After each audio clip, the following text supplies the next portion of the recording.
nyt. Vittu mä menen psykoosi, ei jumalauta. Mä soitan nyt 112. Mä sanon, että te pelottelitte mua nytte. No niin mä sanon nytte, mä soitan nytte.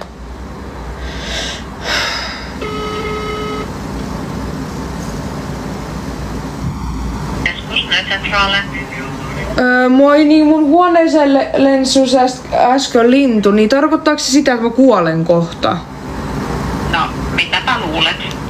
No en mä tiedä, mulle sanottiin niin ja mä oon niin herkkä, niin mä luulin, että se tarkoittaa sitä, että mä kuolen. No kuolemaan, laita huone pimeäksi ja vaikka, että se lentää varmasti ulos. Okei, joo, moi.